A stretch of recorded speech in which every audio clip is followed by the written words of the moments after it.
আমি কিন্তু খুব চাপে আছি, টিকিটটা নাও তুমি। শ্রীরামপুর লোকসভা কেন্দ্রের তৃণমূল প্রার্থী এবং বিজেপি প্রার্থীর কথোপকথন দাবি করে অডিও ক্লিপ ভাইরাল, শোরগোল রাজনৈতিক মহলে।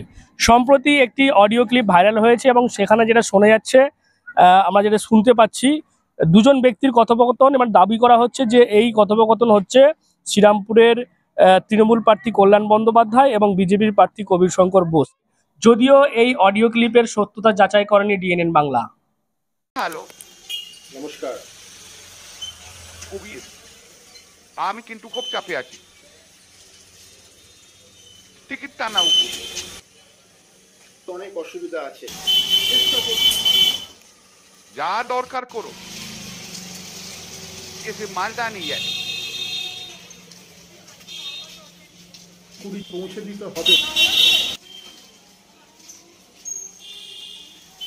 তো জানো না, জান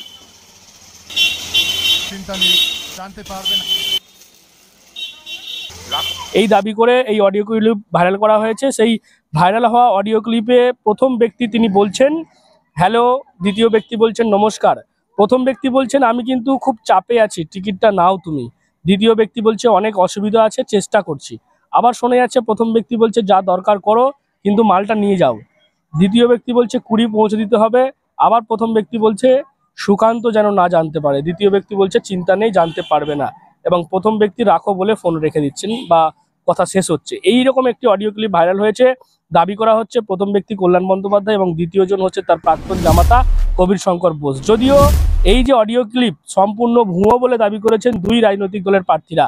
তাদের দাবি বিরোধী দল ষড়যন্ত্র করছে। কল্যাণ বন্দ্যোপাধ্যায় সংবাদ মাধ্যমকে জানিয়েছে অসৎ উদ্দেশ্যে নিয়ে এটা তৈরি করা হয়েছে, এটা সম্পূর্ণ ভুয়ো, তাকে বদনাম করার জন্যই করা হচ্ছে। এবং তিনি আরও জানিয়েছেন যে অনেকে এসেছে, আমি শ্রীরামপুরের পুরনো সাংসদ, যারা এই ধরনের অডিও ভাইরাল করেছে তাদের বিরুদ্ধে আইনানুগ ব্যবস্থা নেওয়ার দাবি করেছেন তৃণমূল সাংসদ।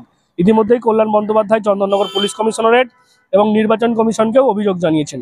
ঠিক অনেকটা একই অভিযোগ শোনা গিয়েছে বিজেপি প্রার্থী কবির শঙ্কর বোসের গলাতেও। বিজেপি প্রার্থীর কথায় এর কোনো সত্যতা নেই, তিনিও নির্বাচন কমিশনের কাছে অভিযোগ জানিয়েছেন।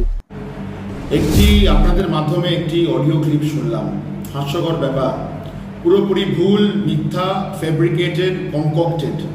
আমি নাকি তৃণমূলের যিনি প্রার্থী আছেন তার সাথে কিছু কথা বলছি। এটা রাজনৈতিক ময়দান, চোখে চোখ মিলিয়ে মাটি কামড়ে ইঞ্চি টু ইঞ্চি লড়াই, রাজনৈতিক লড়াই, একটা ইঞ্চি ছাড়া নেই। এটা বিরোধীদের পুরোপুরি রাজনৈতিক ষড়যন্ত্র।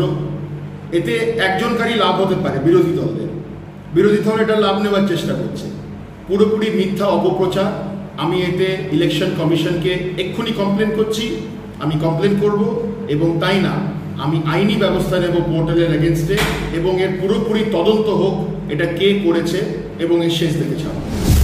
এবং এই যে অডিও ক্লিপ বা এই যে ভিডিও যেটা মূলত ইউটিউবে পাবলিশ করা হয়েছে বেশ কয়েকটি চ্যানেলে, সেটা কিন্তু সম্পূর্ণ ভুয়ো, ফেক। এই সঙ্গে বাস্তবতার কোনো মিল নেই, এমনটাই কিন্তু তৃণমূল এবং বিজেপির প্রার্থীরা তারা দাবি করেছেন। তারা দুজনেই নির্বাচন কমিশনকে অভিযোগ দায়ের করেছেন এবং পাশাপাশি পুলিশকেও তারা অভিযোগ জানিয়েছেন। তারা চাইছেন এই বিষয়টি তদন্ত করা হোক। তবে এই অডিও ক্লিপ সামনে আসতেই শ্রীরামপুরে কিন্তু শোরগোল পড়ে গিয়েছে এবং লোকসভা নির্বাচনের ঠিক আগে এই অডিও ক্লিপের ফলে কোন রাজনৈতিক দলের সুবিধা হবে তা নিয়েও কিন্তু প্রশ্ন উঠছে। তবে এ বিষয়ে সিপিআইএম এর প্রার্থী দীপশিতা ধর এখনো পর্যন্ত তার কোনো প্রতিক্রিয়া মেলেনি। তবে এই গোটা বিষয়কে কেন্দ্র করে ভোটের আগে জল্পনা শুরু হয়েছে রাজনৈতিক মহলে। আপনারা কি বলবেন এই বিষয় নিয়ে অবশ্যই কমেন্ট করুন কমেন্ট বক্সে। এরকম আরো খবর পেতে নজর রাখবেন ডিএনএন বাংলা। ডিএনএন বাংলা, সবার মনে সবার ফোনে।